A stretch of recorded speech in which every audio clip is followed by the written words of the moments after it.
Eric, this episode is just going to put our reputation in the shitter, to be honest. I think I know why you think that, but why don't you tell me why you think that? Absolutely, because we're always in simpatico. And that is, there have been people, and sure, we may have hinted that previously this podcast we're toying with the idea of calling it critiques of capitalism. Okay.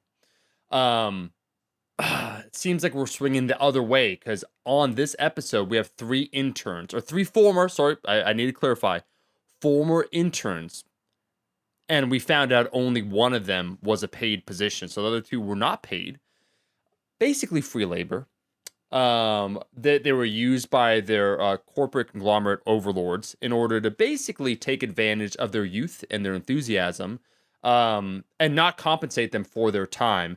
And so now we're getting accusations from other people that we've basically sold out, Eric. And I kind of knew this was coming because we did joke about, we had James Krieger on where he said that obesity is potentially a consequence of capitalism. We've joked about other things in the past. I don't know how we're going to get ahead of this one. You know, I don't think we need to, because the truth is that you and I have been hardcore free market Right. capitalist anarchists from the start. Right. The reason why we promoted an anti-capitalist message is because the free market actually and ironically demanded it of us.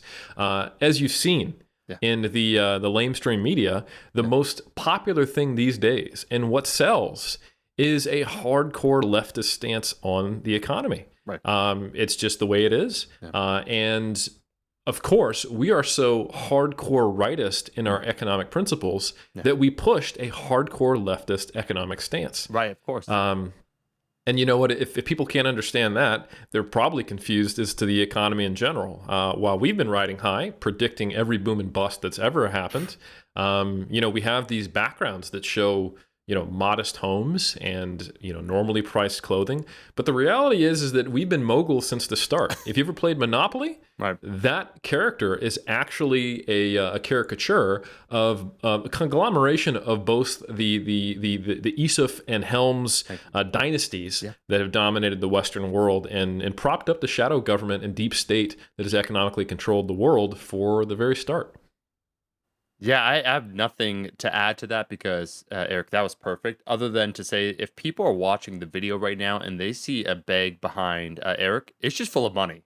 And we're not talking $10 bills or $20 bills.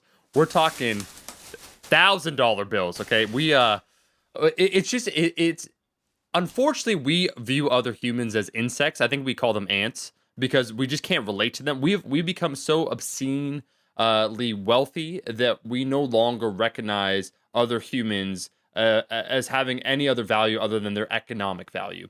And so that's why today we decided to do some charity work by having three former interns turned strength coaches or whatever.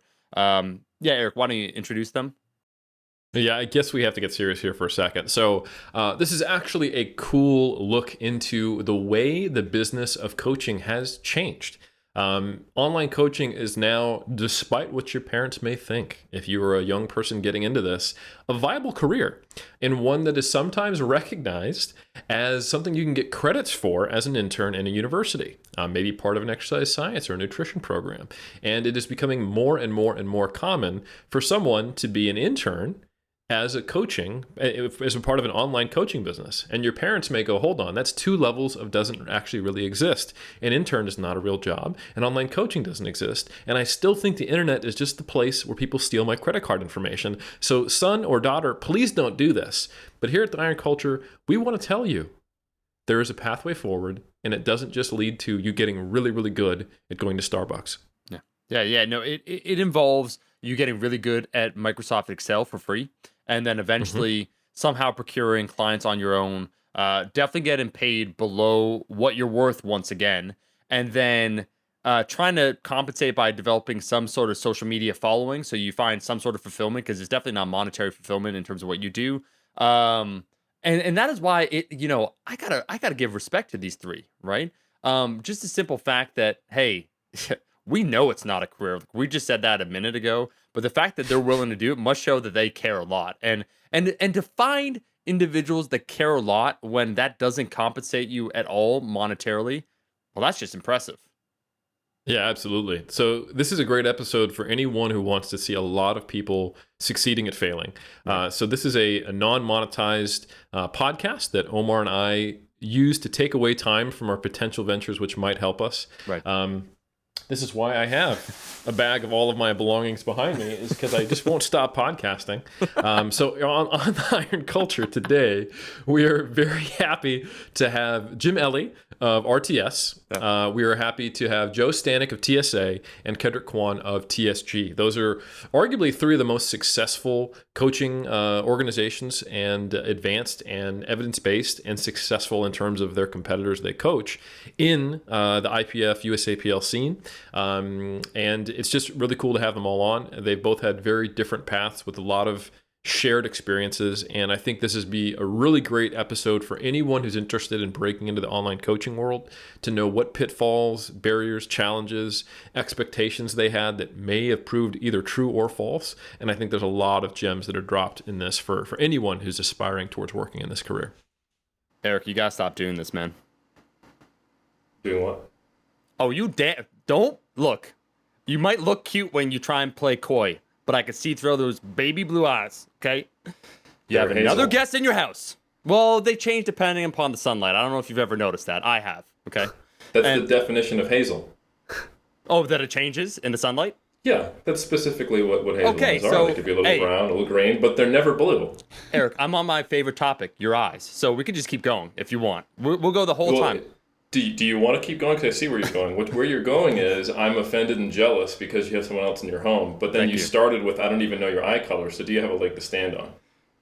Well, it's just because I'm mesmerized. You know when you're starstruck, like where you can't even see straight, where your memory, you become discombobulated. And so Omar, Eric, I apologize. Mm-hmm. Oh, I'm good.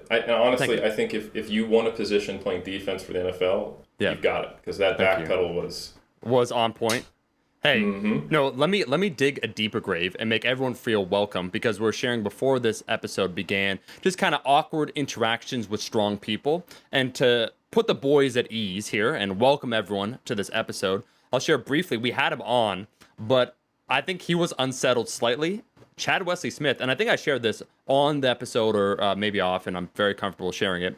But at Boss of Bosses 2, where he was coaching some people, and he was kind of the dude, like in the room, he was surrounded by all these tough, strong guys. Like, you know, it goes without saying, but I'm sure you boys know this. Some of those meets, things get a little rough, they get a little tough. There's a lot of people jacked up on a lot of energy, let's say, right?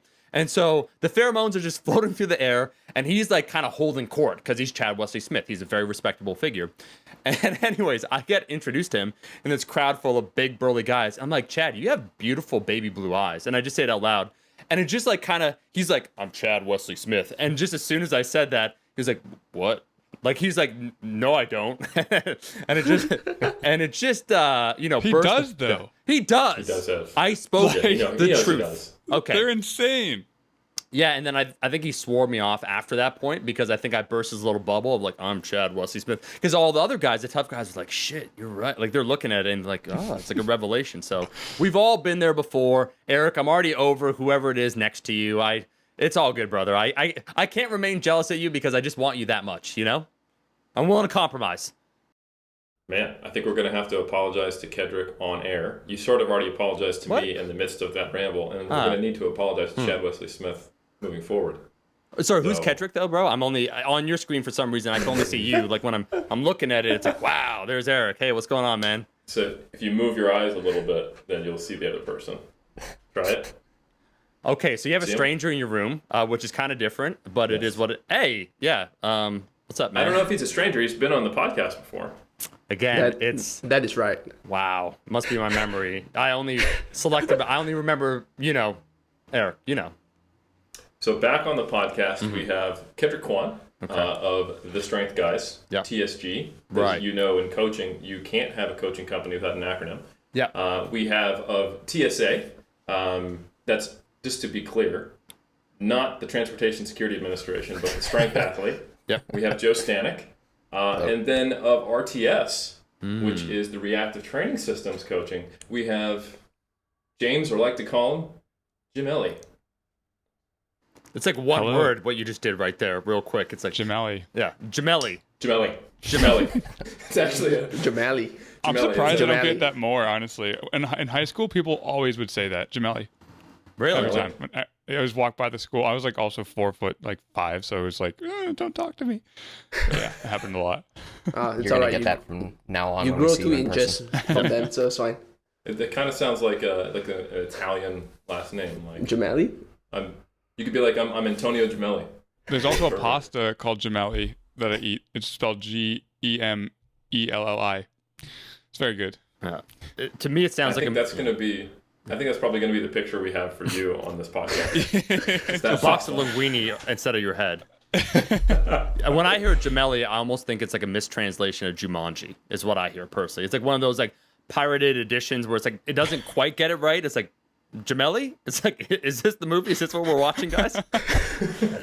It's a game where sometimes you can get pulled into the game and it's totally different than Jumanji because instead of the rock, Just rocks. we have rocks, indeed, yeah, because we actually couldn't afford Jason Statham. Ooh, real or expensive. Vince. We couldn't really get anybody. No. Yeah, so. But we got Eric Helms on it, so well, game over. Wow. So you're saying that I'm just slightly above rocks. No, I said you're way Still better. back I said down. we got you, which means we don't need anybody else. We don't have to have co-stars. There's only the star. You understand, Eric?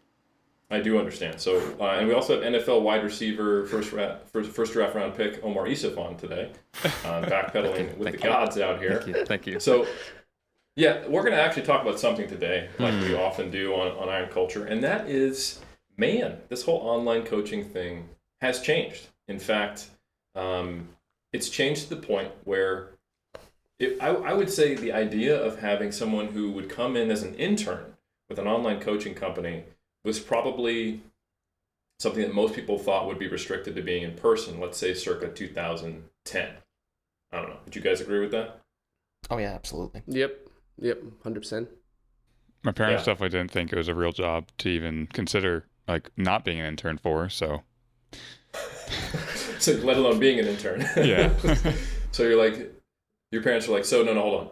The quote unquote job that you say you're going to have after this internship is fake. So you have an internship was a fake job for a fake job. That was basically the response. when I told my mom that I was gonna visit Mike, she was like, "Are you sure about this?" I'd been working for or with RTS for 2 years at that point. She's like, "Are you really sure you're gonna work with this guy?" I'm like, "He's been paying me real money for a job that I actually do for 2 years. Yes, I'm sure that he's real." And he showed up, and it apparently was your Russian paid-for wife who then took your money, got a green card, and you were left high and dry. Yeah. At least your parents acknowledge it, Jim. I'm pretty sure my parents still don't know what I do. He's unemployed, Joe Stanek. Yeah. Yep, just yeah, completely. What do your parents think you do? Like, I'm sure there's that generational divide where it's like, so you sit in front of your computer all day at home and that's a job? Yeah, I think they still think that I am like some kind of like professional bodybuilder. I don't know. They still call it bodybuilding, even though I'm a powerlifting coach. They're like, oh yeah, he coaches bodybuilders. With no offense, Eric. Oh, Hey, I'm just appreciative that my mom accepts me. Yeah, so. They support me, but if somebody like 100% was like, so what does Joe do? They would not be able to explain it at all. right. Kedrick, how about you? Because I know your pathway here required like a PowerPoint presentation to your parents, didn't it? Yep. No. Yeah. So, yeah. I was actually like in marketing school, right, for like 2 years and found out like that wasn't the path for me. And being like good with like PowerPoint and stuff, I just sat my parents down and said, I kind of like conned them and said like, I have this presentation for college coming up. I want the two of you to be my audience to give me feedback. But when they sat down, I did a presentation of why I want to quit marketing school and pursue fitness.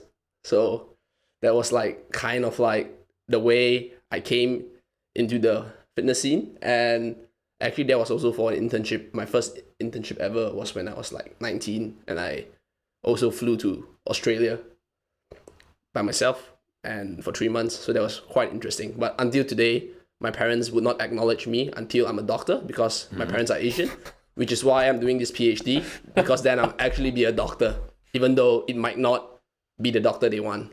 But probably the doctor they deserve or something like that. Right, you're not the doctor they need, but you're the doctor they deserve. Yes, exactly. Yeah. Wow. Well, That was beautiful. yeah. No, I was gonna say, Kedrick, you know how I know you're a terrible marketer? When you try to explain to your parents, where you said, "Oh, like I'm quitting marketing to get into fitness," you should have said the big sexy phrase "exercise science," because that's science at the end of it, right? Sounds better. They probably would have been a little bit more accepting. Because there's someone that goes to Fortis real quick. His parents, the father has a PhD in mathematical modeling. He's Russian. The mother is a theoretical physicist. The great grandfather legitimately helped working to send Sputnik up into space. So just he comes from a strong lineage and tradition. And so when they're like, "What do you want to go to school for?" and he has perfect grades, all that stuff, he's like, "Exercise science." And it kind of was a Mike Israetel response as he jokes about his father. He's like, "We're severely disappointed in you. Like this is like this basic like anyone else is like, I want to get a PhD. Like that's basic. He wants to pursue it all the way up. Anyone, oh, I'm so proud of you, this and that. That legitimately they're like, this ain't it. Like this is why we shouldn't have come to Canada. You see what happens to these kids that exercise science, a PhD. So I feel you on that, Kedrick. I feel you on that. I think the PowerPoint was a good idea.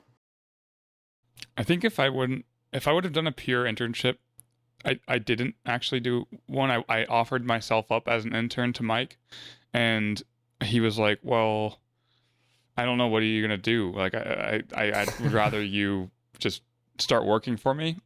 So like I actually offered myself up to him, and I was like, "Dude, I'll do the video. I'll help you with podcasts. I'll do all this stuff.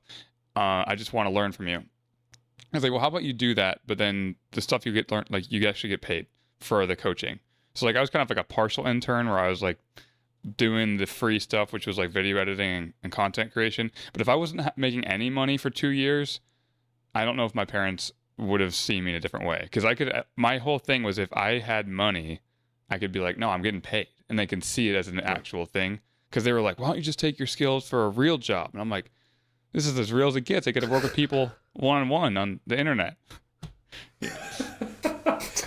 Yeah, you know when it ends with one-on-one on the internet, it's probably not going to go well for your parents. But I think it's just, man, this generational divide, like you put it, Omar, has been around.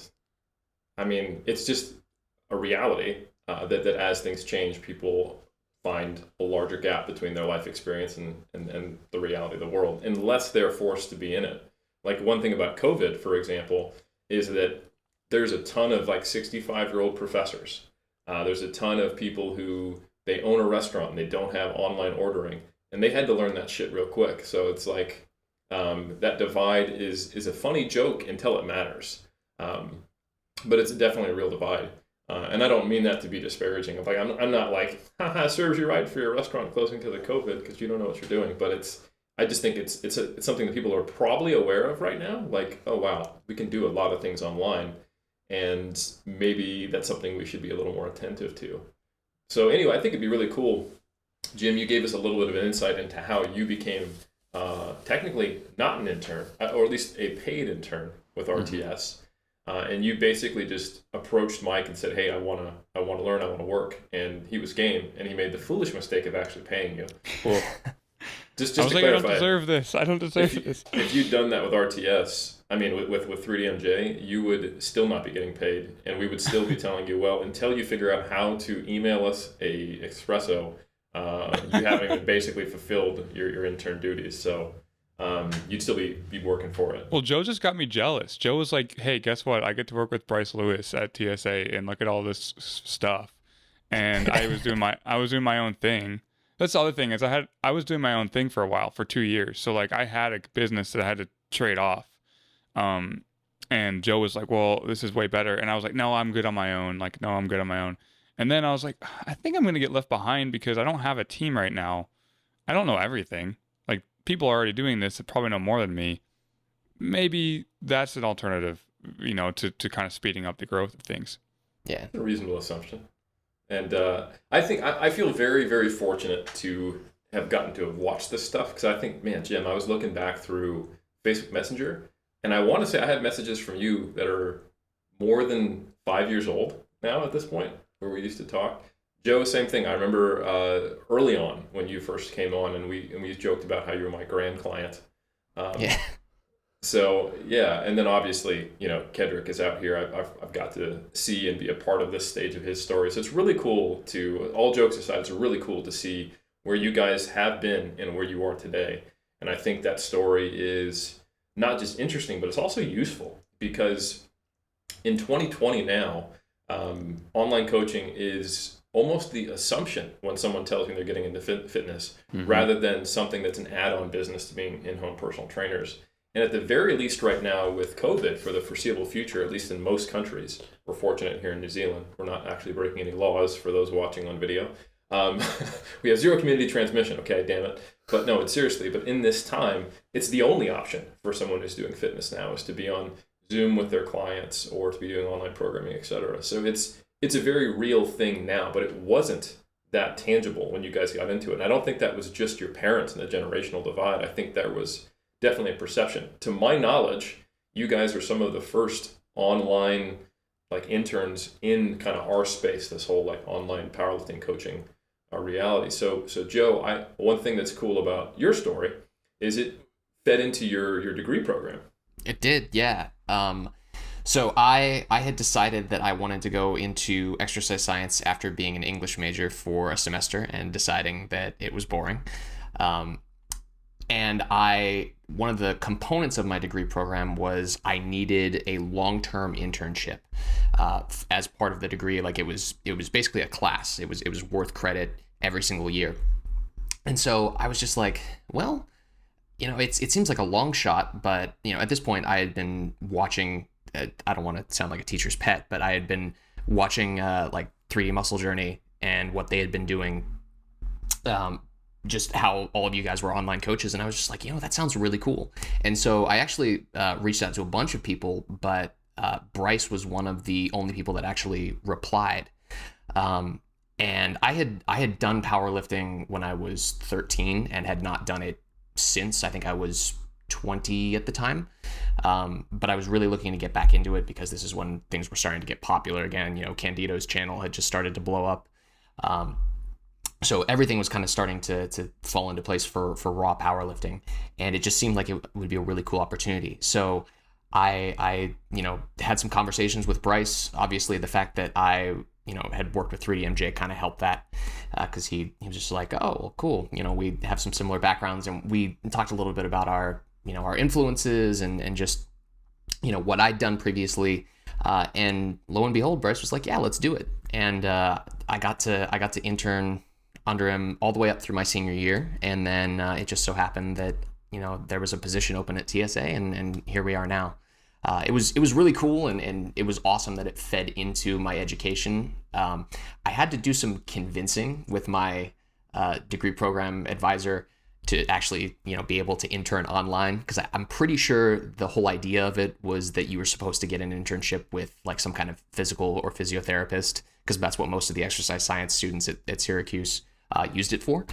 But it ended up being really cool because I had to have certain landmarks that I would fit in as far as like how I was learning things, what I was doing. Bryce had to actually like sign off on the hours that I was going through on, and exactly what I was doing and what I was learning.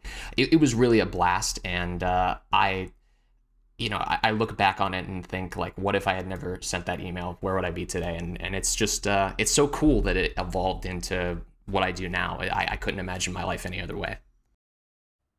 No, and seeing that be successful and watching TSA do that is what resulted in us going yes when Steve Taylor, who started out as one of Brad Loomis's clients on 3DMJ, but he was doing his master's and dietetics program in nutrition and exercise science combined down in Southern California. And I remember the group call. We were just happened to all be in California, either for a show that we were at, because I was currently in New Zealand, or we had come back for a seminar or something like that.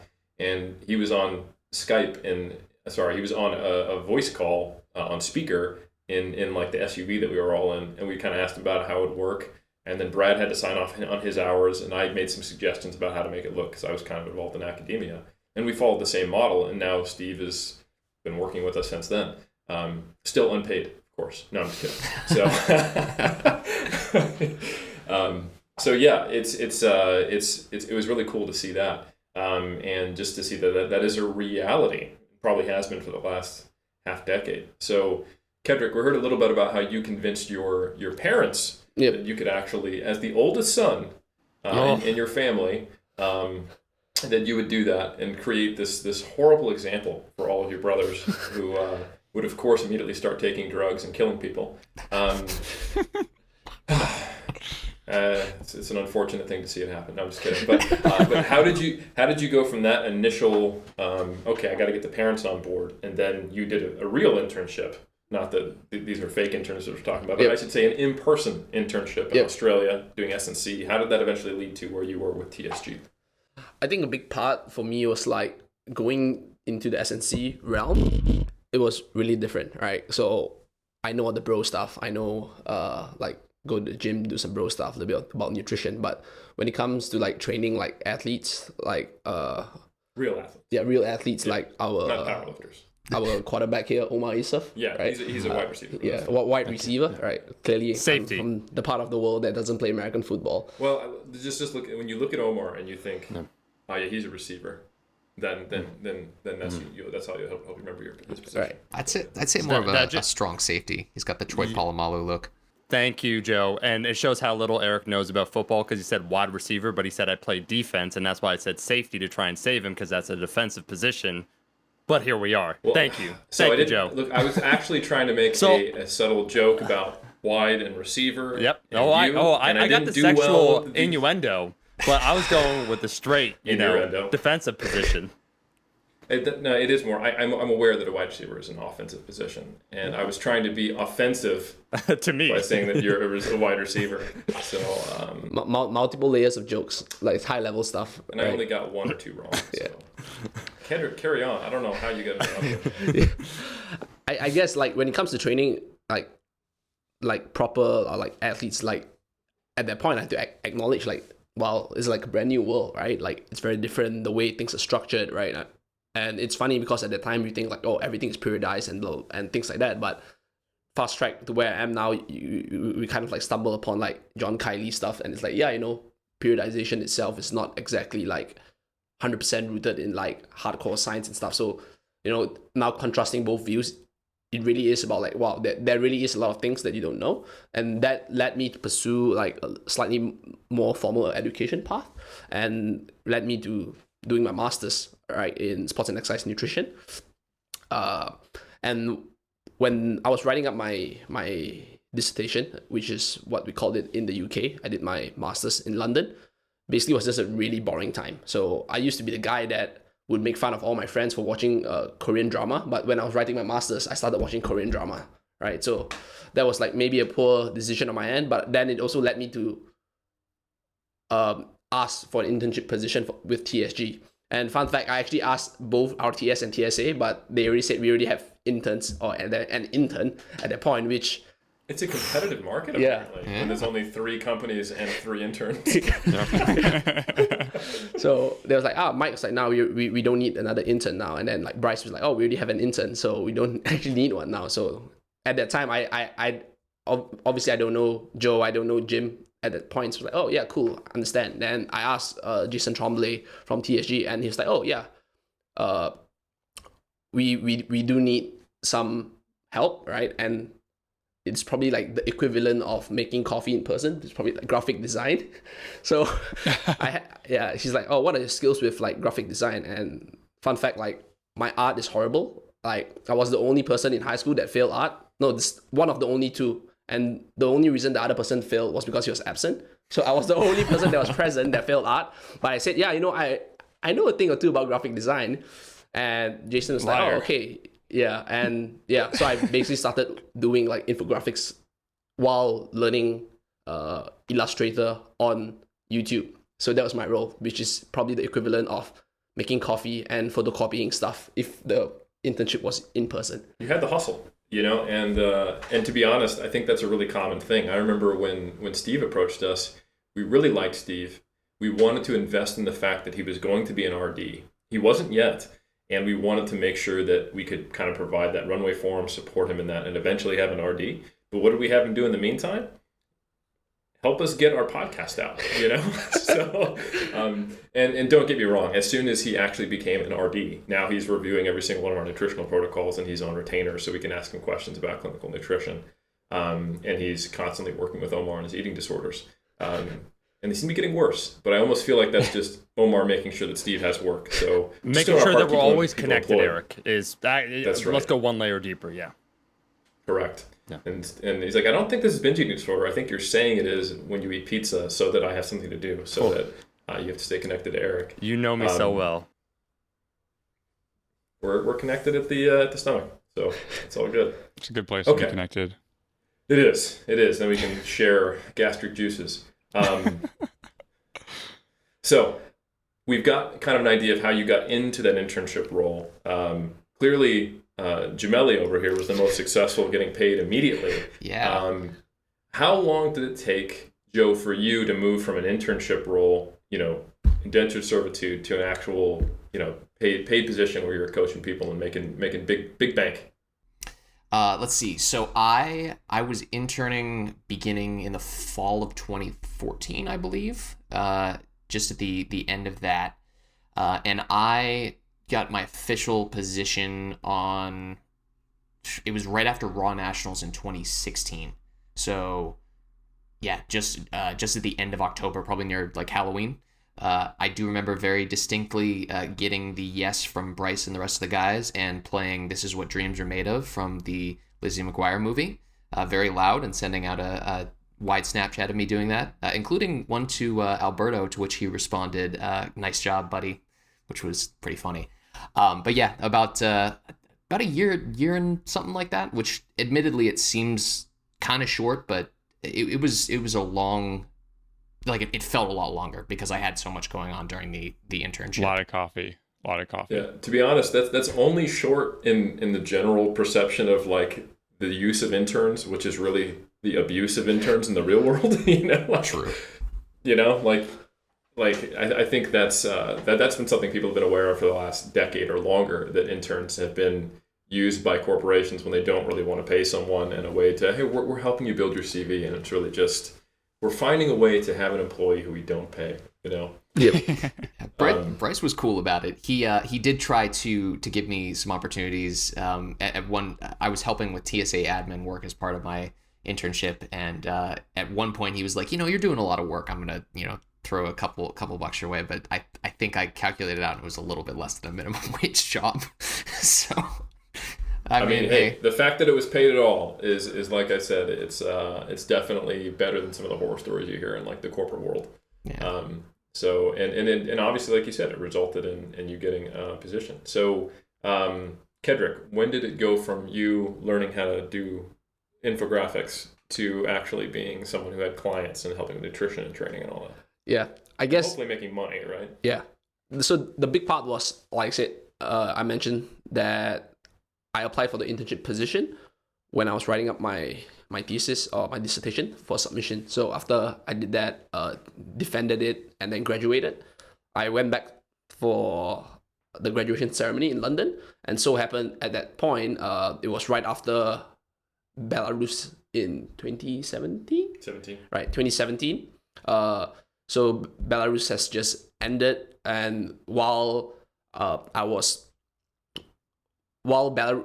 prep for Taylor Atwood in Belarus was happening, I was helping monitor some of like Taylor Atwood's stuff and whatever as an intern, and like sitting down and with Jason looking at how he programmed things, basically just learning how to coach like elite powerlifter. And then after Belarus ended, Jason went to London for a holiday, and so happened I was there for my graduation ceremony. And that was when I met Jason in person for the first time, and we had a couple of like drinks. And that's probably why he offered me the position, because I made sure that he had more drinks than myself. Nice. And then he said, and then at the end we went for ice cream as well. So that's probably like. Do you wake up in the morning and say, "Fuck"? What did I Do you swear on this podcast? Yes, if you want. Okay. So he signed the paperwork. He couldn't undo it. You also got him on that co-sign for the home you bought in London, which is now he's paying off. Excellent moves. I think you're learning not only just the timeline, but also some pragmatic tips for interns.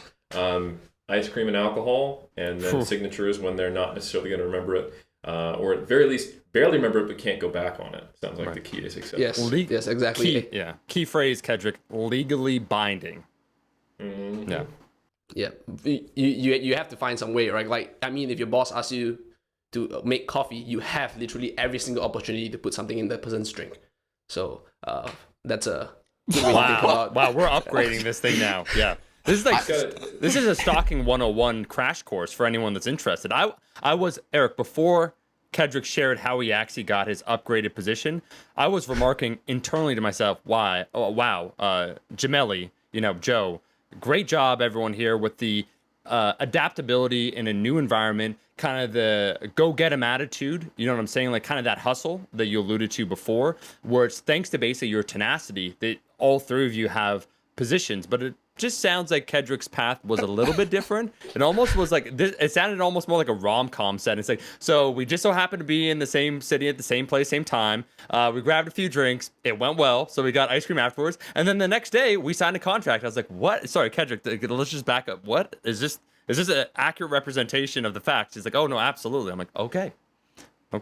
He just sees opportunities where others maybe see moral quagmires. Moral quagmires. Perfectly put. Thank you. You modeled it like, after your Korean dramas, Kedrick.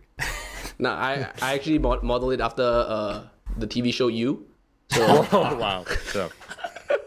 So if you find like a glass cage in my room, it's for the books. It's for the books basically. Right, yeah. And like I like writing on glass because it gives you like a 3D 360 view of what you write. Mm-hmm. So yeah, that's basically it. Totally makes sense. No one's seen Ben Esgro for a while, and he has left TSG. I'm sure he'll turn up. No problem.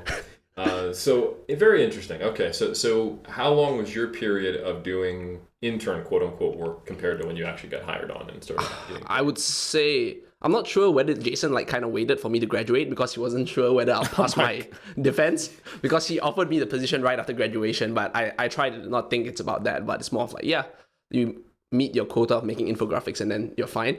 But it's like, I would say almost 9 months, because I actually went back to Malaysia and started like working in the gym, and then came back. And during that time, I think before I went back to London, he actually said, right, you're in Malaysia, you can pick any of like one of those your friends in the gym or whoever that has a goal, and let's have you program for them for free, right? And this would be like the test, and it was for a bodybuilder at the time. So I did pretty well programming for a bodybuilder, although like I don't do much now. And of course, working hand in hand, monitoring like Taylor's like vitals and stuff like that, sort of like maybe help him decide. So I would say probably like 9 months, and throughout like a lot of the admin and like trivial tasks alongside with learning, that probably played a role. And I think the big part for me is like thinking like, yeah, those, you might think like, oh, making coffee and all this admin stuff is like really boring, but I think like it does, like, I mean, like Jim, you do like a lot of like video stuff as well, right? And all that I think like having an additional skill besides just coaching, the requisite skill for that particular job is actually very helpful. Absolutely. Because also, I always thought about how can I offer value, and like you're operating in a business that's very lean. So just to say, hey, I can coach is more like, hey, I can take clients that I didn't do anything for. I did nothing to get these clients. So I always thought I'm good at this, and also I want to do it, and I've been doing it. And here's my videos. You can see and look at them. Like, they're better than at the time what Mike was putting out, but he had the actual quality. So I decided, let's try to merge some of these skills, and it's definitely evolved. The role has evolved as he's given me more rights to take over on that side of things. And that also, if you're 18, 19, you're starting out, and the only thing you know how to do is coach powerlifters. I always viewed that as a very vulnerable position. I'd rather expand in as many ways as I could with the opportunities that I had. So that's kind of the approach I took. No, that makes a lot of sense. Mine was a little bit different. For me, I besides the fact that I was already kind of doing it for education, for me, because I'd been out of compared to, you, Jim, you were in the powerlifting game at the time, because I'd been out of it for so long, I wanted to kind of take what I was learning and apply it. So I actually went and started my own business on the side at the time. And that's how I kind of started to get people. And I think that's part of what eventually convinced Bryce to hire me. And Bryce and the whole of the guys, they all kind of had a group decision on that. But I took whatever I was learning and I built this business on the side, and I brought, I think, like 15 athletes to Raw Nationals in 2016, all that I had coached. Not all of them had perfect days, but I demonstrated clearly I was learning. And I think for me, all of the other stuff was just kind of extra. Like I got to produce social media content as part of my internship, so I definitely got to learn that. But for me, it was more kind of the opposite way. I felt like I needed to earn that, and that was kind of how I shaped my internship. Essentially, is I'm taking all this stuff that Bryce is teaching me, that Eric's teaching me, that Hanny's teaching me, and we put it all together into something that I built on my own. And then they were like, okay, well, you've clearly learned something. No, I think that's an actual perfect segue to something I wanted to talk about. And Omar and I, we've talked about this a ton on Iron Culture, is the kind of the hero archetype in our community is someone who knows everything, never had to do an internship. They were born jacked, born with a PhD or the equivalent. If they don't have it, they probably make fun of PhDs because they're better somehow. You don't have the in the trenches experience. They were probably born in the trenches, a huge jack, professional bodybuilder, weightlifter, something, whatever. And anything they don't know about doesn't need to be known because those people are idiots, And I think this is unfortunately something that people either in their subconscious or conscious buy into. They expect. They to some degree reward it. Being vulnerable, not knowing things, showing the fact that you are learning means that there are things you have yet to learn. So I think there's a lot of people who, when they first get into it, maybe they are 18, 19, they feel like they have to put up a front. Fake it till you make it. Display that you're already the shit. Sure, I'm an intern, but let's not talk about that, And I think it's unfortunate sometimes when people don't give that respect to that process because they feel like they need to be relevant today. They feel like they need to have a skill set now. They feel like the real world actually moves as fast as it appears to on social media. And I think it was what leads people to plagiarizing content, to using filters, to having fake plates, to doing all these things to have that clout and credibility when they don't actually have that clout and that credibility. And I think a lot of it is somewhat manufactured. It's not real. But I think what you guys have done, this podcast and many of the things that we've tried to talk about, and truly what should be a cornerstone of the evidence-based community is not just the new guru who uses science, but rather showing that there should be always a progression, always learning, that there are things we don't know. We're always trying to use the basic philosophical underpinnings of the scientific method, saying we don't know shit, to try to move forward. So I guess what I want to open the floor up on is, did you guys have struggles and challenges being in that internship role at a time when even in the evidence-based community, to some degree, people expected experts, expected people to know everything, and wanted basically gurus of PubMed or gurus of experience? Did you find it was a challenge to have respect initially? Yes. And I'll take the lead on this one only because for me, reading research was a pastime because I didn't have a lot of friends in college. And I thought, I thought somehow I could make myself better by doing that. And I honestly don't remember who said this to me, but so at some point during my internship, somebody said to me, when you're dealing with an athlete, if you want to earn their respect, you have to coach like you're the absolute shit while being humble enough and knowledgeable enough to know that you're not. And that kind of stuck with me through, well, obviously up until this point, because that's how, that's kind of how you needed to come off to get these people to buy into things.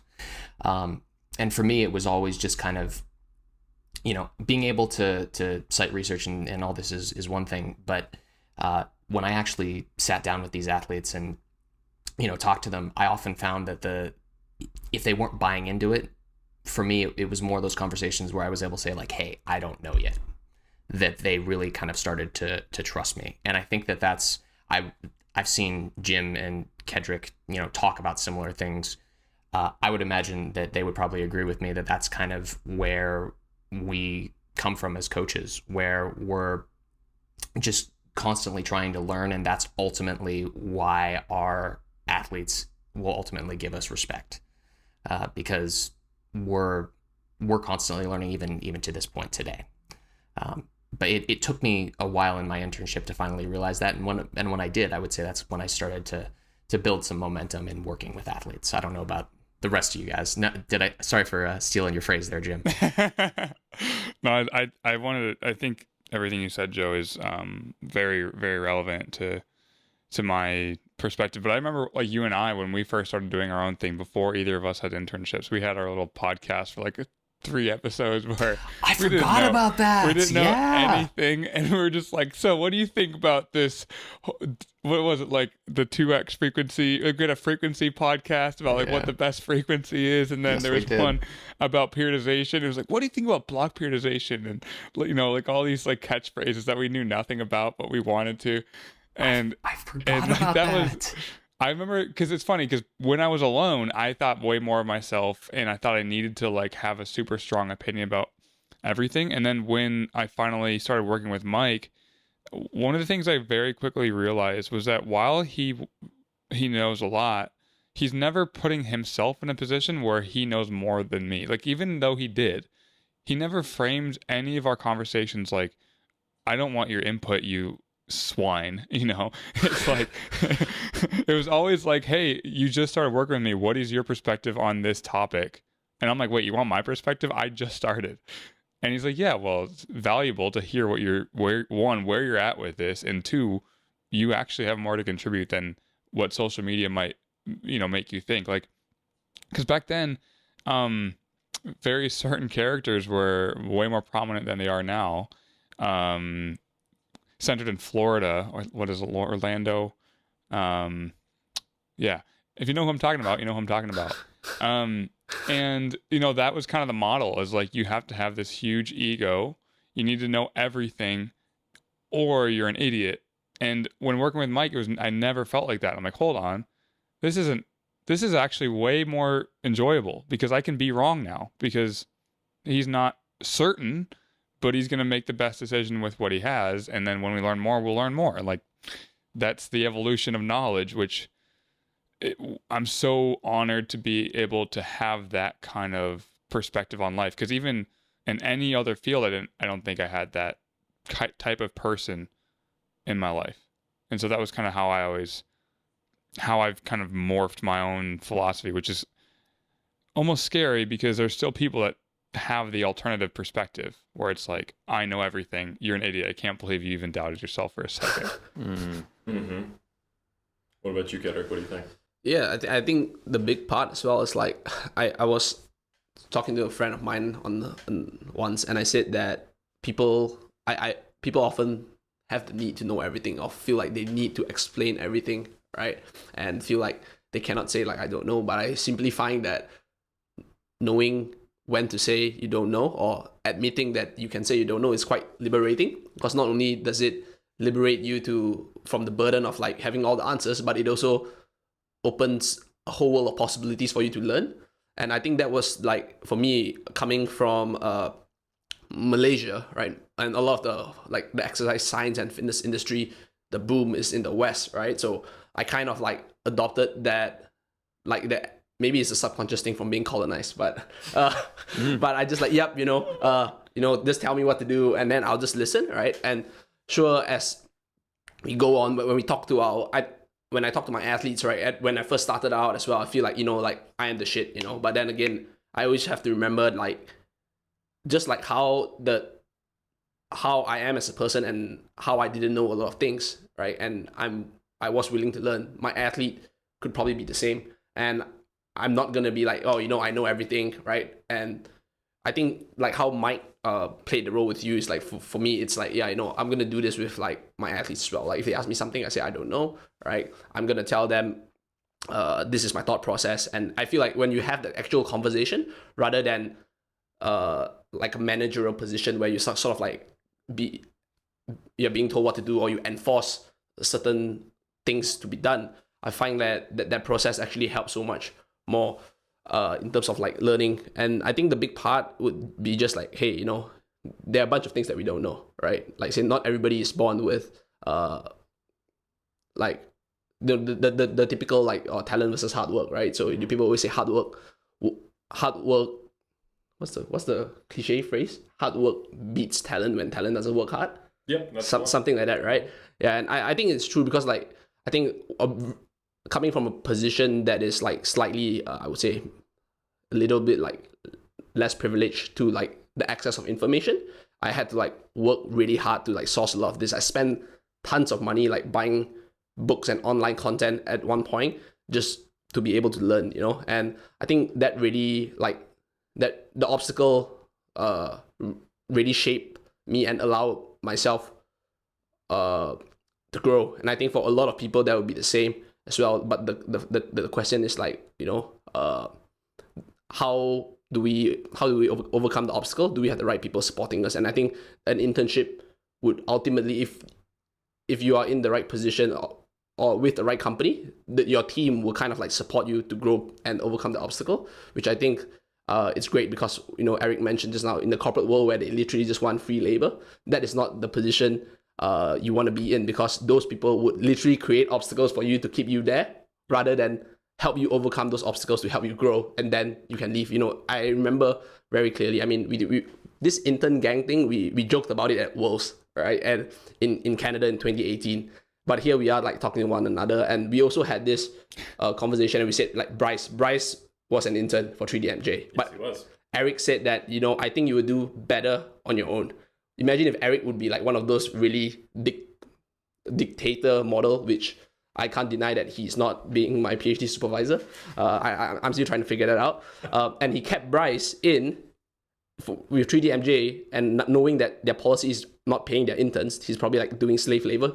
He won't be, TSA would not exist, right? And then Joe would probably not be here. We won't, we won't, we won't be having this conversation, So like, I think just alluding to that like example is like, you find the right people that empowers you to overcome the obstacle and grow, and they're okay to let you go. And I think that's like really important. And I think based on the conversations that we had, I mean, like how Bryce was willing to like take you up, Joe, and like even though you brought X amount of athletes, and even though you like said it wasn't perfect, but he saw potential, and how like Mike basically asked you for your perspective, even though you're new. I think those are really like great stuff that helps us acknowledge that the obstacle is in front of us, but then the people around us will help us overcome them when we can't.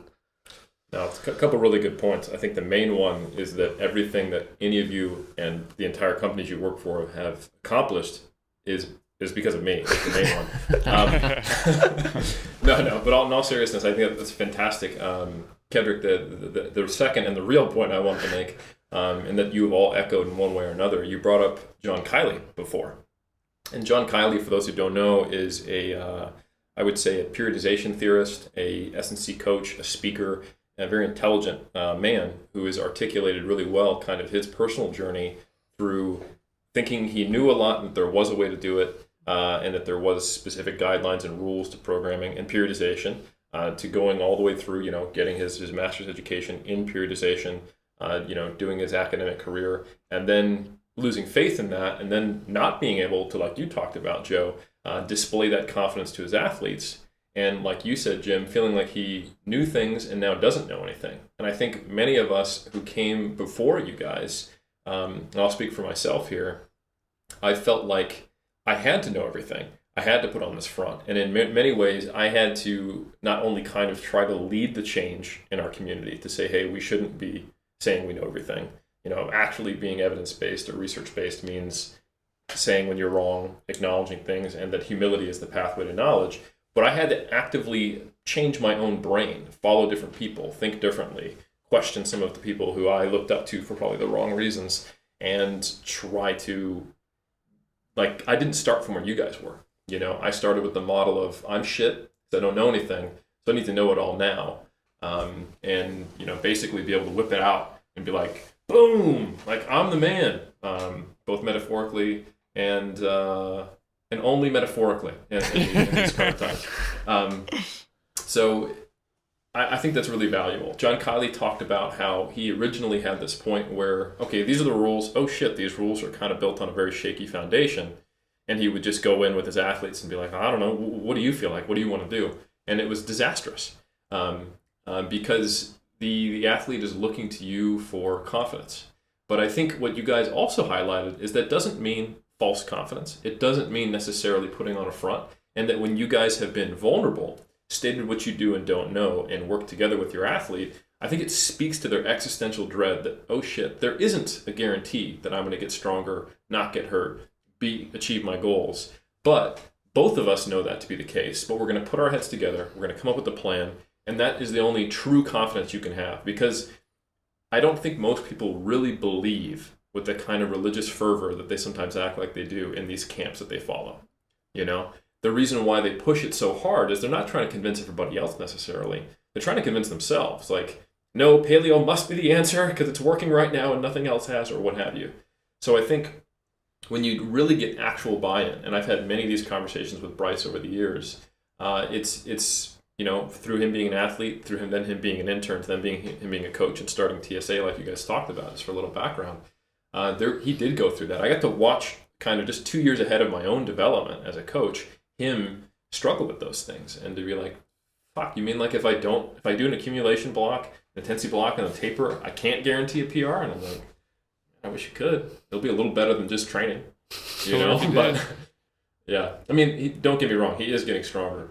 My boy just squatted 330, but I think understanding that process is less predictable, that it comes from a lot of shifting inside the constructs we have, and that you can be open and honest about that with the athlete while still being firm on a path. I think is it's difficult to hold that dichotomy, and I don't think we socially reward it in the fitness community. So I think I'm just kind of summarizing what you all said. But Jim. Yeah, well, one of the things that's cool about that is it takes away all of the pressure on the program, like the training plan. And yeah, that's a valuable part of our job, is to build something that works for the lifter. And you don't want to take away the fact that if you didn't have experience with writing a crap load of programs and training, designing training for lifters, then you wouldn't be able to take the information from the lifter that they're giving you and make something that works for them.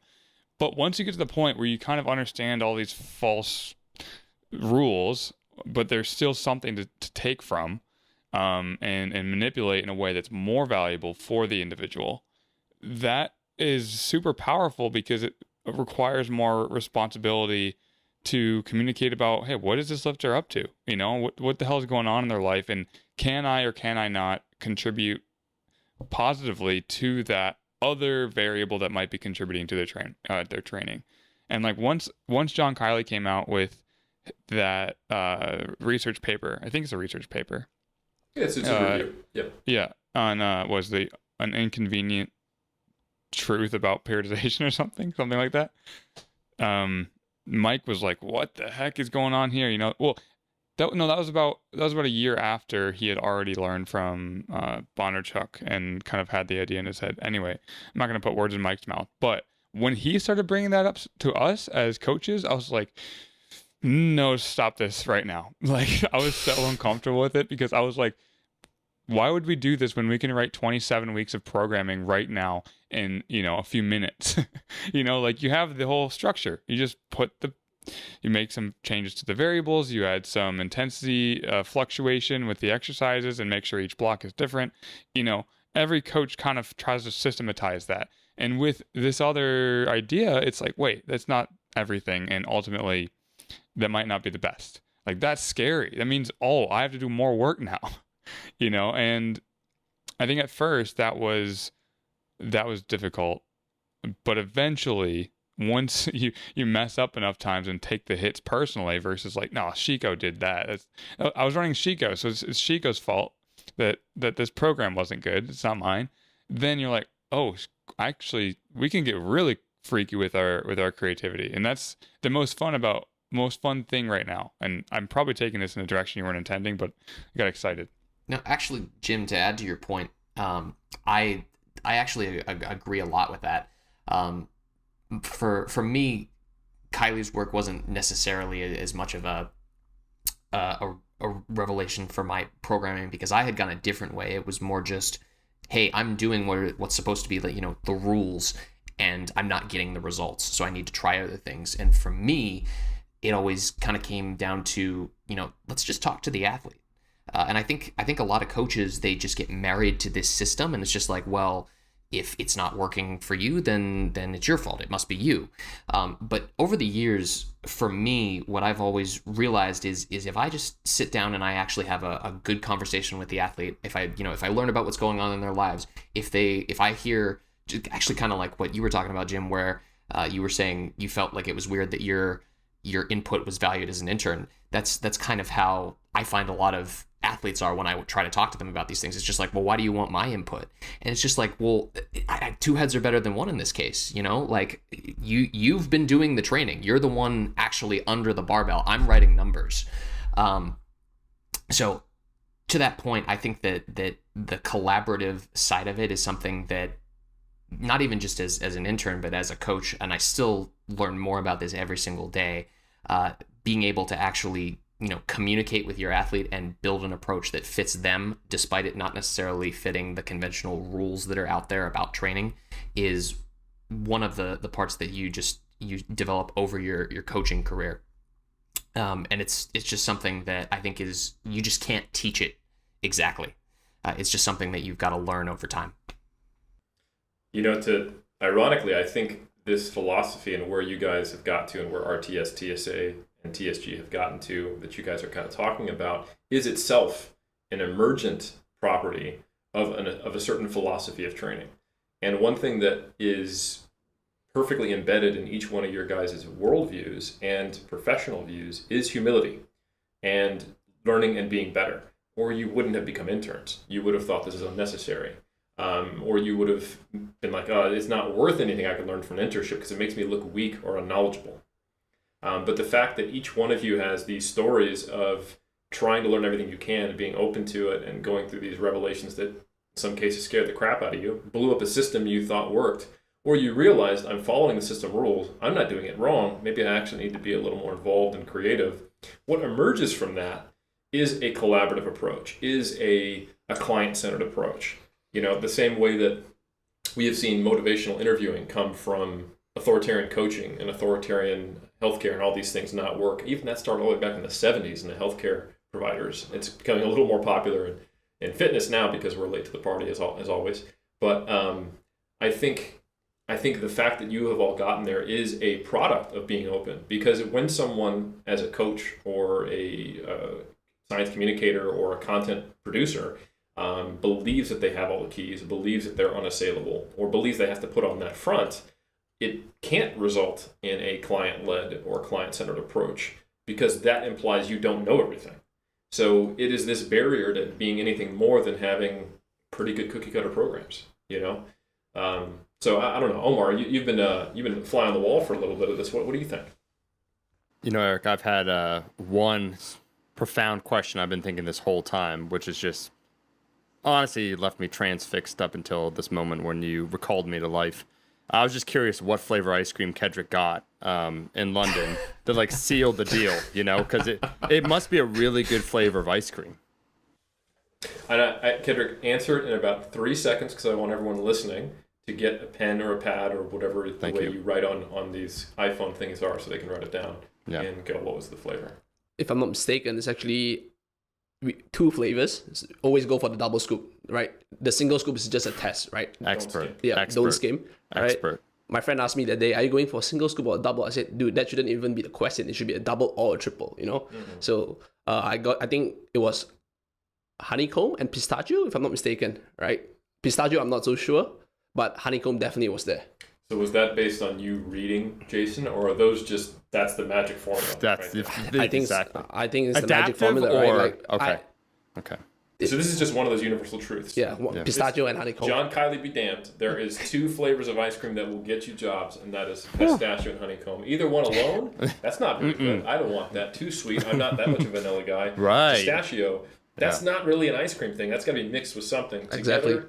Exactly. Just The theory of relativity, pistachio and honeycomb. Exactly. Side by side. Profound. Thank you, Omar, No. for that intro. Yeah, And- but and square in that circle. thank you. To be serious then, for a second, I'm somewhere between the ages of these interns and Eric, and I can see from that time and place, and I'm sure Eric remembers this, where the role of the guru was much more pronounced, right? Where you had to kind of arrive on the scene. You arrived, and that's why Eric joked, fully on the scene, formed, right? You've been a coach for X years, even if you're 24, 25, it doesn't matter. And that's why I'll make a joke, and I'm sure a few listeners will get this, that one of my favorite ebooks by a powerlifter before, let's say, the whole specificity boys took over, was the ebook that had an entire page. Once you bought into their coaching methodology, if we can call it that, it was an entire page dedicated to their favorite songs to lift to that led to them hitting PRs. And that just shows the extent of, like, just listen to us, trust me on this.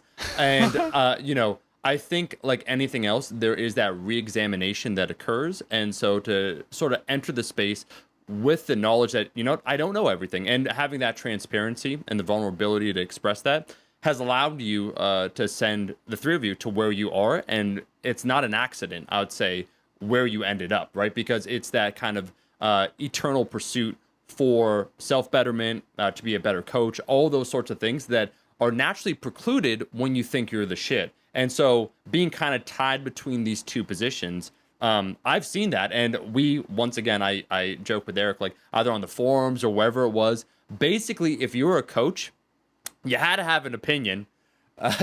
You had to be very ardent and adamant that, this is the opinion right here. And there is that when we talk about the coaching experience, because we're talking about internships, but we're talking specifically about coaching, there's that implicit trust that you want to develop with your athlete. And one of the more archaic, older forms of that was what? Demonstrating authority. So kind of, you think of the classic polo shirt, arms crossed, polo tucked in, just that gaze, so someone, like, if it's in person, you just give kind of that, you don't say anything. You're just like, or you just like nod your head a little bit, and that's it. It's like, wow, this person knows exactly what they're talking about. And I even think that's why it's cool, just the tangent I'll go on quickly, because you said Jamelli, I'm sorry, I don't mean to shorten your name. That Shaco, kind of the mystique of Shaco, when we brought him over and we were able to finally talk to him, and one of just the small things, like kind of the lost in translation moments, where he said that one of the Shaco programs, there's like 3 floating around, was built for a specific athlete, a female lifter who wasn't good at the bench press, and so is designed for her, and then that just kind of proliferated into the online space. But also what Kedrick was alluding to, you once again, you said Malaysia, correct, Kedrick? Yep. Yeah, Yep. where you had to download and get all this information, where you're trying to sift through everything. So to have that openness is refreshing to see, and I think it means that whatever path the three of you are on, where you're trying to steer and navigate that ship, having that opportunity to recalibrate yourself is very important. I think anyone listening to this in whatever space they're in, that's something definitely take away, as well as, hey, being indispensable is what I heard. I hear you three hustlers, okay? I hear through all that shit. Where it's like, Kendrick's like, I don't know what the fuck I'm doing, but I'm going to learn how to use Excel. I'm going to learn about graphic design, Illustrator. Is that that's a very good, I think, piece of business advice. I think you guys naturally kind of stumbled on some things that are very important. Making yourself, as Jim said, Jamelli, indispensable, right? Where like you learned video editing, podcasting, or those things, just so it's like, you can't get rid of me now. Like I'm too well embedded into this thing. The only way you can get rid of me is if you don't like this stuff. If you don't want to do podcasts, you don't want to do videos, and you don't imagine having to get 3 people to do one thing. Right. If Individually. you want to blow up your entire business, absolutely fire me. Yeah, if that's what you content. want. Do you want that? But I mean, it is a good position to be in, but ultimately, not even from that perspective, it also gives options for other, things to do with your free time, like and maybe building side businesses that are supplementary to what you're currently doing. I always just feel more vulnerable letting someone else tell me the things I'm supposed to learn. And one of the things that was great about Mike was he was always asking me, what else do I want to get out of this experience? I remember specifically a conversation I had with him, and I was really anxious because I hadn't been able to create anything. I hadn't put any of my own videos out. I'd just been editing for him and doing things for him, but I like talking. So I was like, Mike, I need to put some videos out. What do I need to do for you to feel comfortable for that? And he's like, well, I didn't know you wanted to do that. He's like, yeah, you can totally start doing that. I'll have you start paying to do the podcasts, and we'll just ramp up that side of your experience. And then I took that for myself to say, okay, I'm gonna learn everything I can possibly know about video editing, and recently color grading has been like my favorite thing. And like, he doesn't really care about that, but it's because I have his support that makes me feel comfortable to learn it, because potentially, it helps improve the value of the content and things like that. So I think that's something to really, if you're gonna go and work for someone else and ask to be an intern, if right now the only thing you have to offer is coaching, I I don't know if that's enough. Well, I think that's a great point, Jim. And I think an internship should be that you get skills out of the internship, and the whoever you're interning with gets benefits from you as well. I think kind of that the corporate model is, yeah, you can come here and we will have someone to make. We'll pull all this out of you, and all you get is to put on your CV that you're an intern. And then over time, that will become less and less value, because all the other companies know that interns don't actually learn anything except how to make coffee. And that's not useful to anybody, except for the person who's leeching off of you.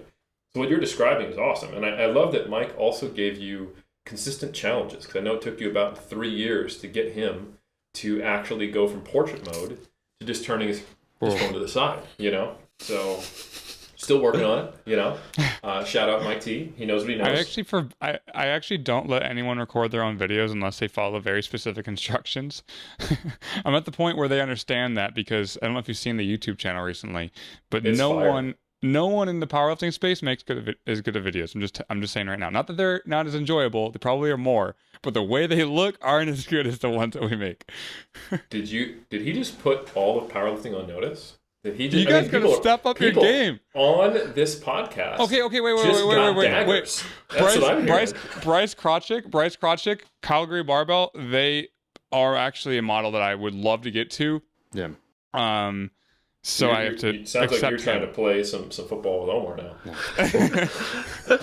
All-star defensive players. And I do like that you were niche in the category you selected, because I thought you were going to come after my boy Jeffrey Nipples. And it's like, Jeffrey's hey, come on. got ooh, man, his videos are pretty sexy too. Those are another model to build videos around. I think Used to some be of a pretty Bryce's- strong Bryce CPU L. powerlifter, right?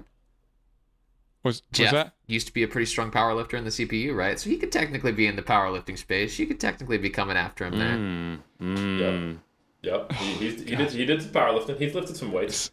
Videos that look Nonetheless. good are the greatest thing about powerlifting, in my opinion. I don't know how many people care, but like, to me, if I see someone that makes a video that looks good and sounds good, oh, they're getting 20 minutes watched. If it's a 20-minute video, all 20 minutes are getting soaked up. Hey, if you want to have a channel that makes Gemelli happy, now you know how. So Yeah. important stuff. The keys on this podcast. It's funny. This is a live Iron Culture revelation. That Eric Helms is going to have. We're probably going to have to make an apology after this. But actually, no. But seriously, Omar, you were talking about kind of some of the models that we see, and I realized that the model I followed, what I thought I had to do, was I basically had to have a coming out party.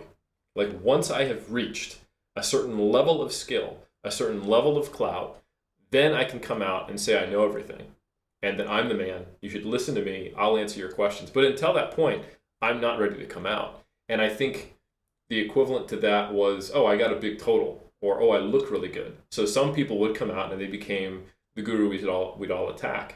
But it was super hypocritical, because for me, I had a different standard. It was like, well, I need to have a master's degree. I need to have been coaching for a while. I need to have some high level clients and athletes, and I need also to be good enough. Like, I need to be able to get shredded glutes, maybe get a pro card, and I need to at least total something that was good in 2011.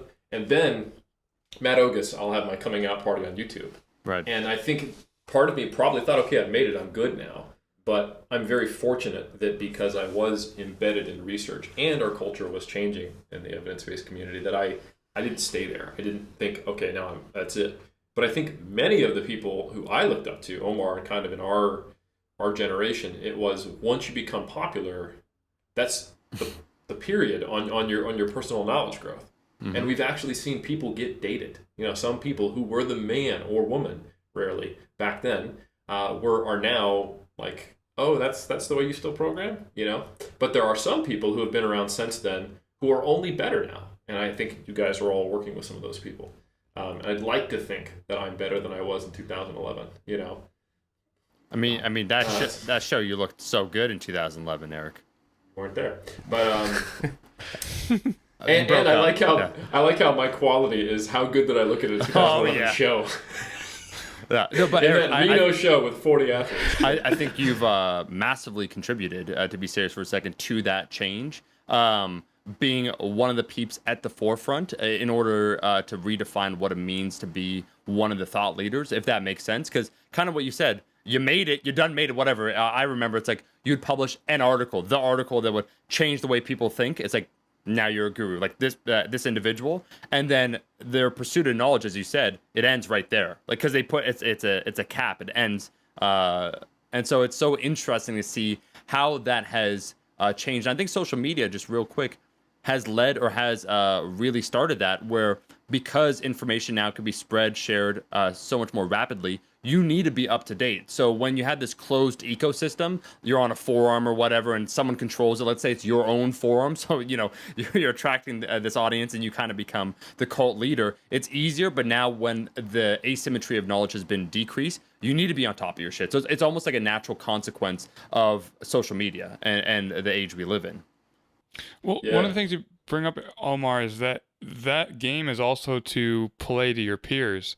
But if your game is to play to your clients, then it doesn't really matter what the next generation of, well, it's valuable information, but it's a different game. I mean, Eric is playing in a different world. Like he is actually in research, right? But like coaches, it's like, I think coaches, and I know I wanted to be like Eric. I wanted to be the guy that could, pop into the Facebook forum and be like, I have 18 pages of data to indicate why this opinion is wrong, so it's a different kind of game.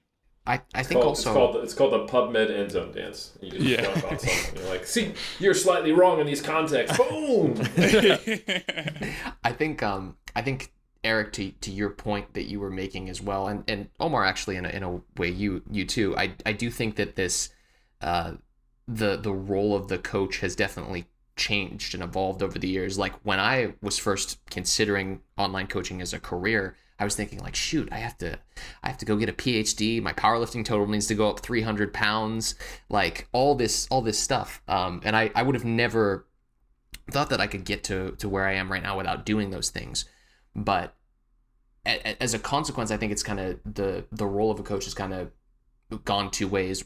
You'll see some people that, they have their first, 400 Wilks meet or something like that, and they're suddenly, coaching available in their Instagram bio.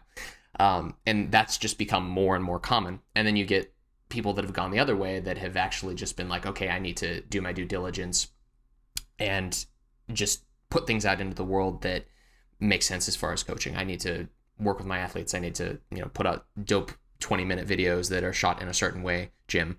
And I think that just over the years, powerlifting coaching, coaching in general online is going to continue to evolve with social media. And I think it would, I think it's just because it's such a driving force behind getting more and more people into the various strength sports in general.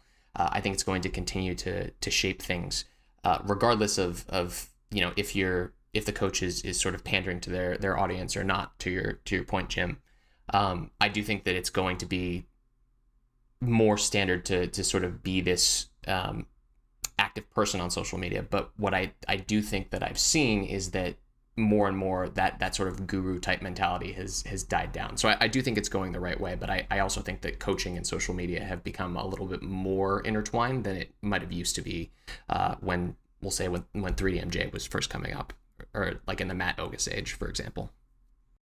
Yeah, the nature of marketing yourself online has changed too.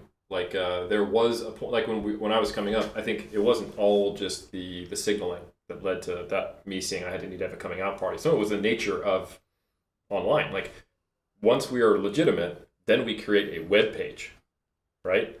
But now, like you can have a whole business that just has social media and that's already the ecosystem is there, and people are already living online in many ways. They already have social groups online, so you guys came in at a time right between these two eras where that was normal, but also some people thought you still had to have a coming out party. So it was like, oh, should we respect these people who are like, I'm not an expert, but you're hearing of me?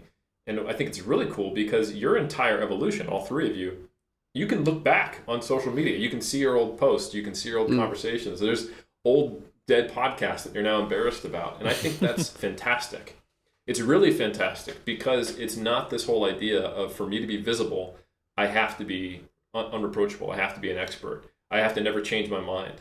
And it very much parallels what some people use as a barrier to getting into fitness. I can't go to the gym and be seen until I'm at least in decent shape, and it prevents them from actually starting. And I think nowadays, because it's a crowded space, there's a lot of people around there, you're doing yourself a disservice if you don't enter just as soon as you exist. Like first day on the job as a personal trainer, there's absolutely nothing wrong with logging that and being honest about where you are, because then it keeps that humility and allows you to grow. You don't become the person who, as soon as I exist, I'm done growing, like Omar was talking about. And I think it's part of the reason that you guys are continually evolving and will continue to evolve and become better and better and better versions of yourselves is because of that. While I think people from that other mentality of, for me to exist, I've got to be the shit. It's a really bad way to go when you really think about it, Yeah, I think a large part we have to talk. I mean, it's online coaching, so we have to kind of like talk about the online world a little bit. It's really funny because I always remember the story. So I'm not sure what schools are like for people, for all of you in like America, but in Malaysia, we usually have like a form where we feel like the teachers will ask, what do you want to be when you grow up, right? And I think one of my friends who is a teacher said that one of the students wrote that I want to be a social media influencer, right? And that is like their job, like to think about. And when I was like, let's say I was 11, the job social media influencer doesn't exist at all, right? Probably the online coaches would not have existed then. But now with the day and age of social media and talking about an online coach, I think a big part is that a lot of people, Joe, how you spoke about, oh, I totaled my first 400 or 500 wheels. Now I put like online coaching in my Instagram bio, right? I think it's quite different for people like that because it's really easy to like, show certain qualities or properties on social media and then say like, oh, this is what a coach should be like. But I think if we look back, what we have to like ask ourselves, what is like the essence or like of a coach, Like for me, I always ask like, I'm in this coaching business, right? I always think of being a coach because I watch like a lot of like inspiring like movies or like sports movies, and every time on almost every sport movie there'll be somebody where they have like social problems, and then the coach will like be the father figure and speak to them and that kind of stuff. And like that really inspired me. I said like, wow, if I be a coach, I have an opportunity to speak into like these athletes and like maybe change their perspective, right? So for me, that was like my essence that I built on, and then I simply like adopted all these other like properties of coaching, like upskilling myself, doing certain stuff, learning about periodization, coaching powerlifting, and all of that. So from like that essence, I built and my properties on top. But now I think in this world, people just like simply like pick certain properties they think would fit a certain mold, right? And I think it always like it's like quite a philosophical thought as well, because people always say like, essence have to come first before the properties. But if like now the coaches, they just like, yeah, I see this property in this coach, because he's successful, I will try to adopt this property. And then I see another coach that has this property, I'll just pick it. But what is the essence really, right? And I think going through that internship process for all of us, it helps us shape that essence, that essence of who we are as coaches today. And I think a big part of it was like, Omar, when you mentioned I came from Malaysia, and because of like the lack of information or lack of access to exposure, I had to like download a lot of things. But then I asked myself the questions that now that I'm in a world where I have a lot of my access is much more privileged, why does that have to stop? Why can't I still adopt the same attitude that I still have to download a lot of things, I still have to learn? Doesn't mean my circumstance shaped my worldview and how I function at that time, but just because my circumstance is different doesn't mean I have to completely throw that away, especially since that that circumstance has actually provided a really good, in a way, like a life lesson for myself. Right? So why do I have to stop? It's quite funny as well, because people come to me and say like, I mean, my coaching like career like only like kicked off this like past year or so, where I've given more opportunities to coach elite athletes. I think a big part was like when I helped Taylor Atwood last year at Worlds with his nutrition, and then it slowly kicked off from there. And people will be coming to me and say, "Oh, you work with this guy. Oh, you work with this elite athlete. You must be like the ideal coach." I'm like, dude, there's no such thing as an ideal coach. I always point it back to them. I said like, I think coaching is a partnership, right? We work together, and I'm not here to say that I'm the best coach. And I think that for myself, seeing like, you know, how we slowly transition, it's really easy to see that, hey, you know, 5 years ago this is what I did, and now this is where I progress. But just looking at that, by definition, that we had progression, there is a possibility that 5 years from now we will look back on what is happening now and be like, yep, hopefully I progress the same way. And I think that's only possible if we still embrace that tenacity that we had when we were like, you know, like young and curious and not as privileged to what we have. And I think that is something really important. Just because you are no longer an intern doesn't mean you have to drop the mindset that to learn, you know, because it doesn't Maintain the intern mindset. Yes, you can maintain the intern mindset for life. Technically, you can see life as a whole as one big lesson, and you're forever an intern, you know. Like, I think for myself, that's quite a big thing for me. And up to today, I still tell people like, you know, there's so many things that I don't know. So yeah. No, I think that's a really important mindset. And in many ways, I see the three of you as kind of carrying the baton of some of the things that I was trying to change in our coaching industry. I've talked about a little bit of it, but another aspect is that when I was coming up, a coach meant adjusting macros and adjusting training. And that is still relatively prevalent, but a lot of people will scoff at that and laugh at it. And real coaches know that's bullshit. Like, it almost seemed like at the time when 3DMJ was coming up, we're like, yeah, the central thing that you think coaches do is give you macros and adjust your training plan and give you a cardio number.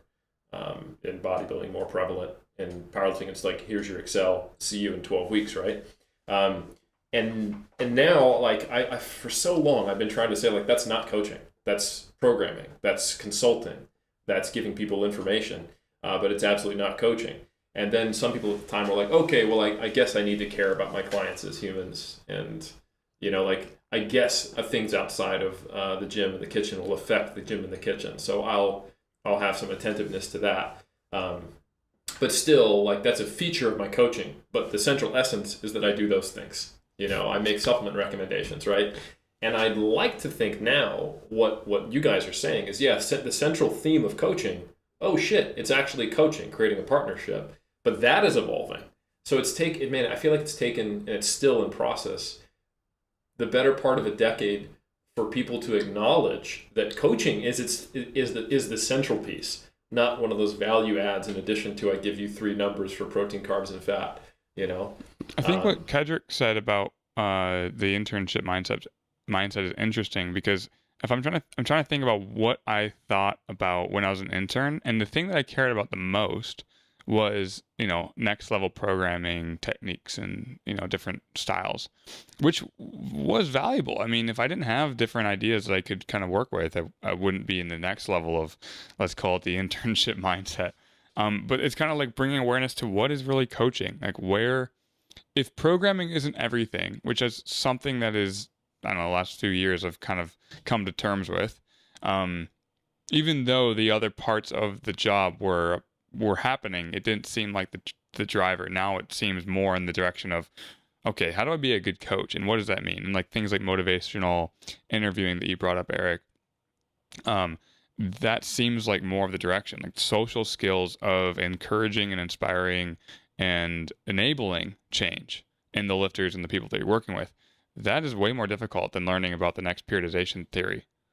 And that's where that internship mindset right now is for me. It's like, okay, I need to get better at that, because motivational interviewing is hard. And we brought it up on that other podcast the other day, where it's like, we always thought that our job was to tell people the things that we've learned, and if they knew the things that we learned, then they will then be able to take that and do the thing.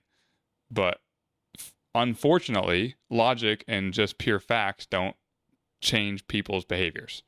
Not everyone's, at least. And that learning how to match the right or the best decision for the lifter and allowing them to actually do the thing that is the best for them, that's not as easy as it sounds, or as we'd like it to be.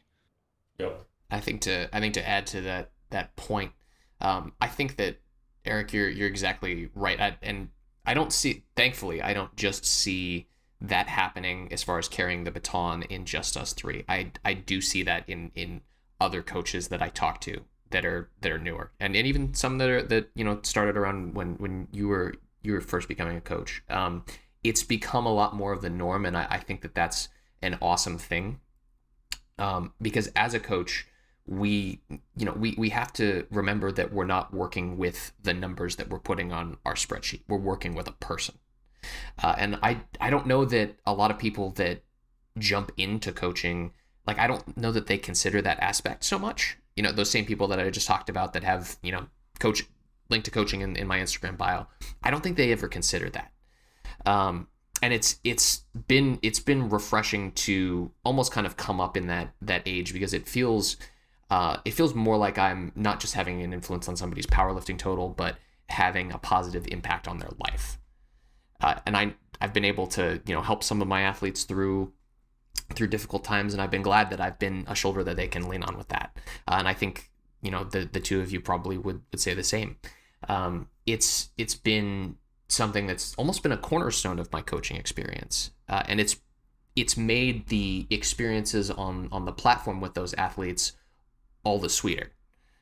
If you talk to me anytime, my favorite part of powerlifting coaching is getting to work with the actual people. It's one of the reasons why I love game day coaching so much, because I'm not behind this screen talking to my athletes. They're right there. But when I get to know a little bit more about their lives and see what's happening day to day besides just the training, it makes that payoff even better, because we know all of the obstacles that they went through. And there's absolutely nothing like that feeling when an athlete comes off after their third deadlift. They've just hit a PR total. They're super excited, and you're there for them. And I think that knowing and knowing that you help them through everything, not just like adjusting some numbers on a spreadsheet, makes that all the better. Well said. Omar, I was thinking next direction we could go to kind of close things out would be asking these gentlemen who are now coming to the, not that I think you're going to have a plateau, but you're peaking in your careers. You're at a really good point, and I think it's probably, I would hope it's inspiring to some of the people who are maybe where you guys were about half a decade ago, to kind of get some of your insights and thoughts from people who are maybe the next generation of people who might be looking for internships at certain companies. Omar, do you think that's a good next direction? I think it's a fantastic direction. If you fellas don't mind, I'll start then. Yeah, Floor is yours. go ahead. So first I would say that the best thing that you can do is cast a wide net. At least in my experience, it didn't hurt to just ask. I feel like a lot of, I don't know, like when I was going to Bryce, it was just like, oh my God, this is Bryce Lewis. He's so strong. I was super nervous about it. So cast a wide net, make sure that you pick people that their values align with yours. Look into the people that they work with, not just the elite people. I think that's another important thing. Look at all of the people that they work with. Talk to them about their experience with that coach, and then reach out. And if you get rejected for whatever reason, know that it isn't you. We've had internship requests at TSA ever since I did that, and it's just been that our coaches haven't had enough time to dedicate to that level of education to another individual. But I know that there are plenty of coaching companies out there that would love to have an intern, would love to pass on their knowledge. I guess in summary, just ask, and I don't know, you'd be surprised at what you can get just by doing that.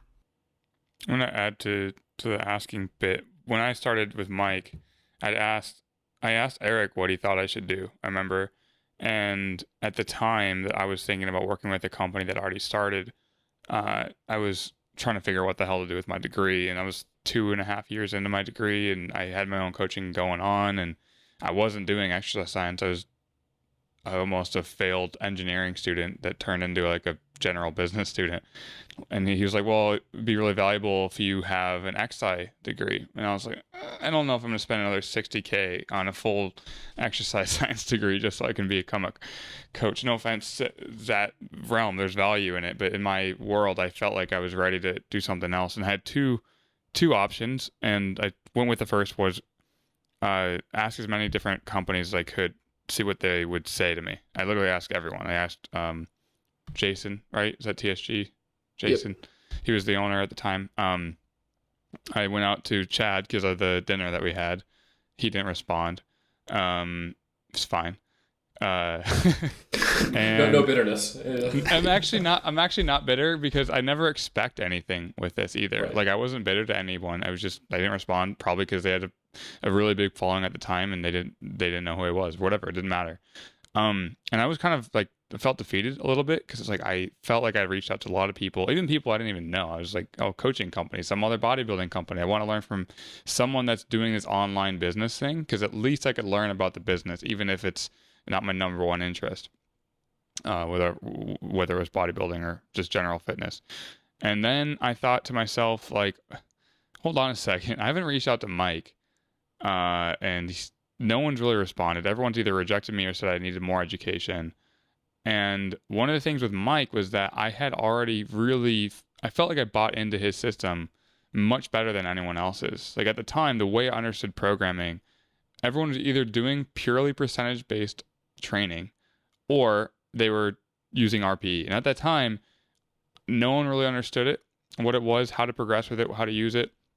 But I felt like I resonated with it. So when in my pitch to him, I wrote up like, hey man, I've asked a lot of different people to do this, but I want to offer you something. Like I'm going to bring all my skills to the table, and I really resonate with you and how you operate.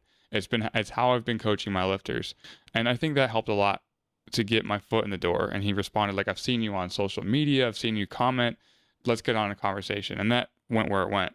But the other alternative was to build my own team out and have other people join me and then learn from them. Because the ultimate thing was I needed to learn from other people, because I was really at this point where I had 15, 16 clients, and I just never felt like I knew what the next thing to do was when I had problems.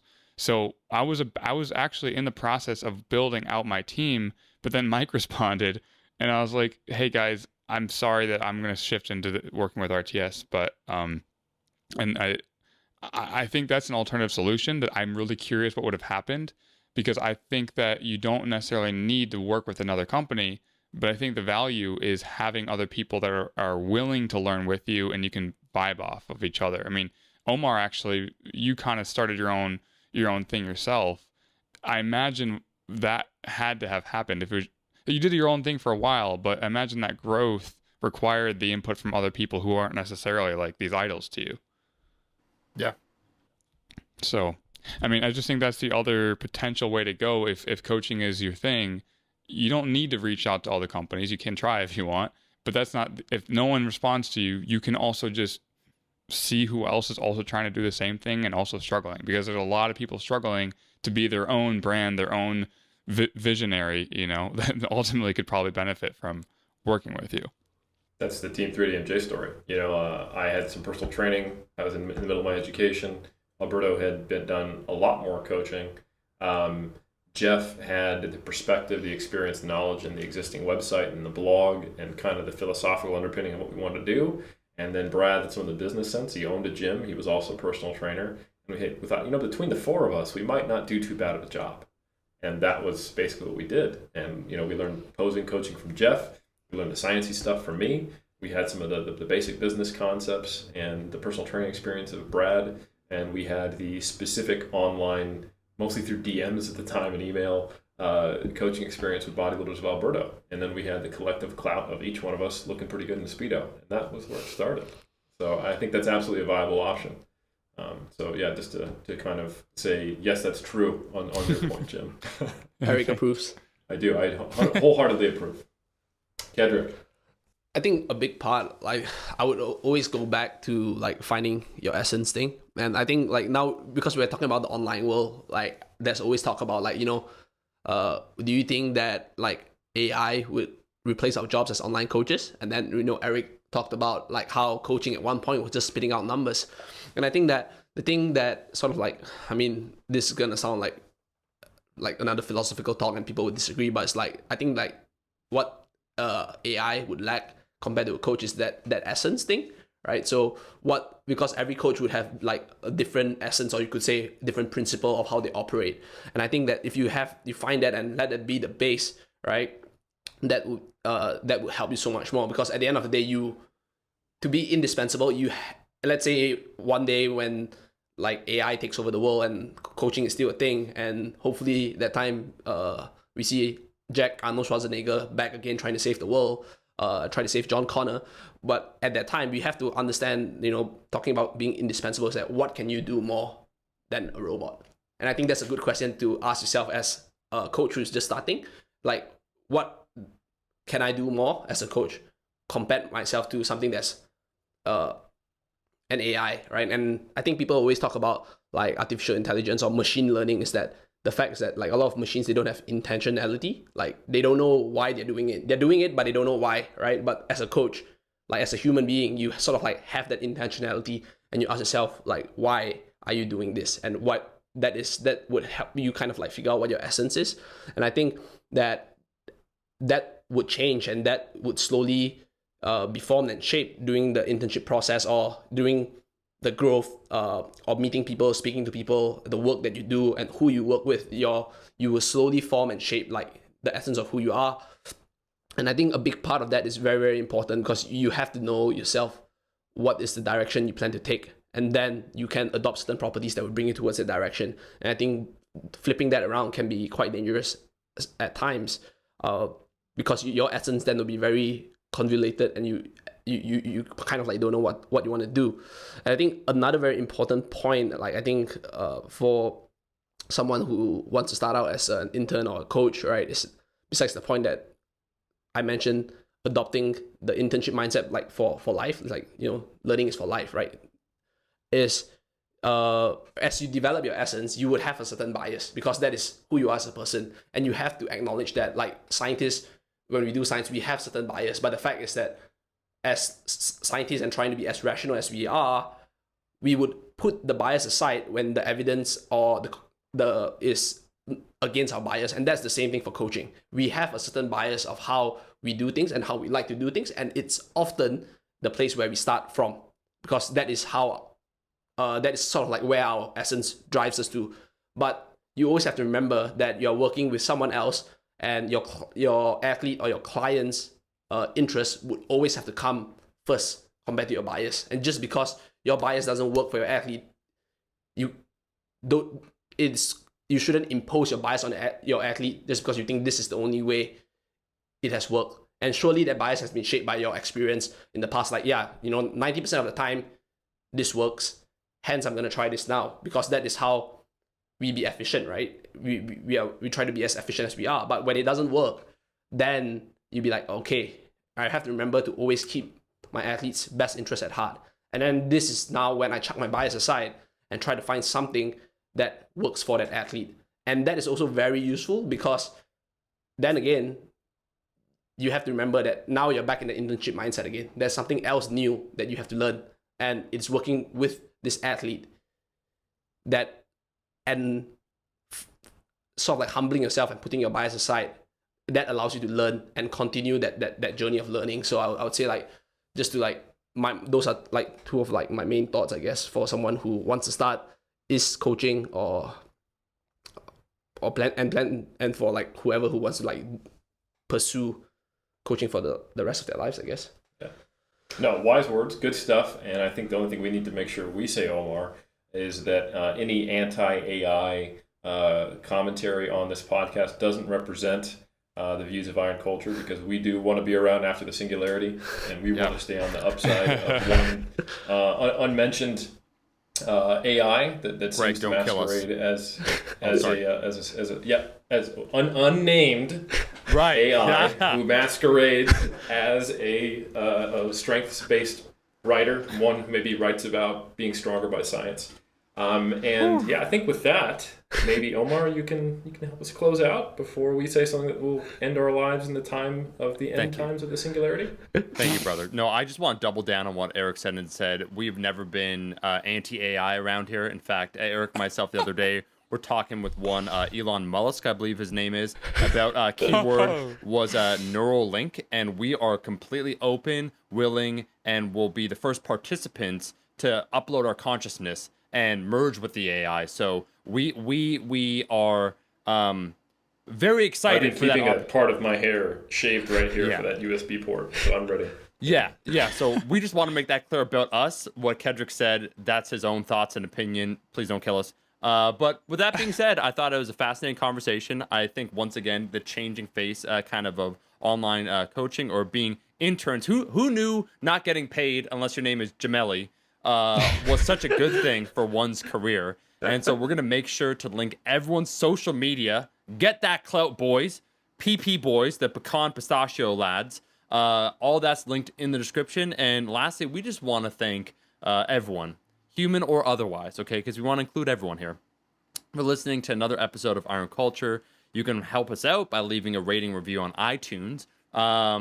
On YouTube, if you leave a comment, in particular, if you are an AI, we will definitely respond. And we just want to thank everyone, and we'll be back every single Monday from now until we're uploaded, Eric, into the universal consciousness.